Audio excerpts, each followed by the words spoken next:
Os grandes problemas do mundo, ao contrário do que muitas pessoas pensam, começa dentro de casa, no seio da família. E quando a família está desestruturada, toda a sociedade se abala. Hoje a gente vê um fenômeno que se espalha tipo uma praga, tá ligado? Que é as mulheres que se entregam aos homens irresponsáveis. Aqueles homens que são incapazes de serem provedores e protetores. São os chamados crias, né? Rapazes que não assumem responsabilidade, não têm horizonte de vida, não constrói porra nenhuma além dos seus próprios prazeres momentâneos.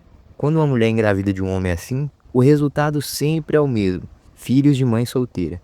Crianças que já começam a vida atrasada, com um fardo pesado demais para poder carregar.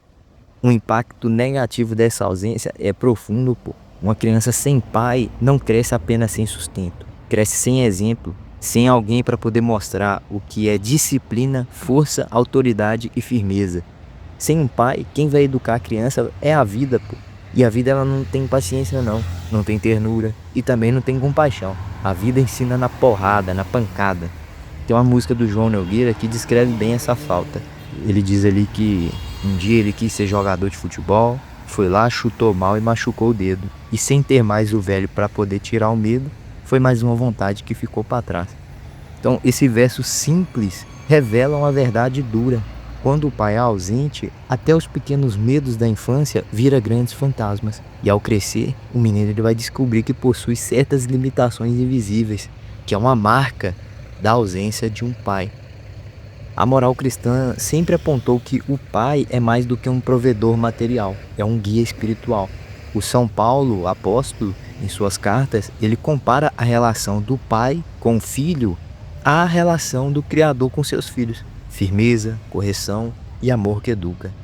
Quando essa ordem é rompida, a própria imagem do Criador vai se apagar do coração da criança. A ausência paterna, portanto, não é uma falta social, é também uma ferida espiritual, você entendeu? Os pré-socráticos ali buscavam a origem de todas as coisas, eles falavam da arqués, né? Que seria o princípio e a base da realidade.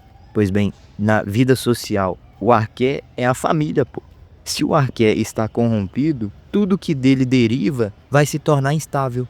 Quando o filho cresce sem pai, o que deveria ser ordem se transforma em caos. O lar que deveria ser fonte de harmonia vai se converter em terreno fértil para vadiagem, para vagabundagem, para desordem. Tem um livro que eu sou fissurado, leio direto, que é A Rebelião das Massas, do Ortega y Gasset. Ali ele diz que o homem massa é aquele que vive sem responsabilidade, que é guiado apenas por instintos e desejos, que não tem projeto de vida. Porra, não é exatamente isso que a gente vê hoje?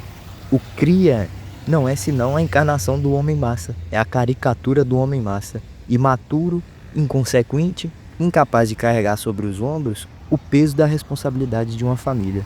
E a mulher que se une a ele, consciente ou não, ela também colabora para a perpetuação desse ciclo de mediocridade e abandono. Dostoiévski também é do cacete, eu curto demais. E quando ele penetrou ali na alma humana, ele advertia que a ausência de autoridade e de amor verdadeiro conduz inevitavelmente ao sofrimento. Ele tem um romance que é Os Irmãos Karamazov, né? Ali ele mostra como a degradação da figura paterna gera filhos perdidos, que são inclinados ali à violência, ao ódio e também à perdição. O pai ausente, negligente ou então irresponsável, né, vamos usar esse termo, é quase sempre o início de uma tragédia. E se a gente olhar para o futuro, Aldous Huxley, acho que eu pronunciei certo o nome, ele deixou um aviso ali em Admirável Mundo Novo. Lá não existe pais nem mães, apenas filhos fabricados em laboratórios. O resultado? Uma humanidade infantilizada, sem raízes e sem identidade. Porra, não é isso que tá acontecendo hoje? A gente não tá caminhando para isso? São tantas crianças hoje que crescem em figura paterna, pô, que são educados pelo Estado, pô, ou então pelo falso acolhimento das telas digitais. Vai falar que você não conhece criança que fica o dia inteiro na frente de celular, de videogame, de televisão. Criancinha mesmo, pô. 1 ano, 2 anos, 3 anos. Então aí o pai ele é substituído pelo algoritmo. A mãe, pela assistente social. E a criança ela vai crescer sem chão. A Red Pill é pela ordem, entendeu? Usando uma gíria aqui bem de BH. na linguagem mais dura da Red Pill, ela também denuncia essa realidade. O problema, segundo eles, não é apenas a irresponsabilidade dos homens, mas também a escolha imoral de mulheres que senta para eles. A mulher que gera um filho de um cria contribui diretamente para a multiplicação de lares desestruturados. É uma verdade incômoda, que eu vou dizer aqui agora, mas é muito necessária. A maternidade fora da ordem moral não é libertação, é destruição, porra. Entenda uma coisa, eu não tô aqui desprezando a força de mães solteiras. Muitas são heroínas, é verdade, mas heroísmo não deveria ser regra, deveria ser exceção. A regra deveria ser um lar sólido, onde pai e mãe cumprem juntos seu papel, só que quando essa ordem se inverte, o preço ele é pago pelas crianças, pô. E depois, consequentemente, pela sociedade.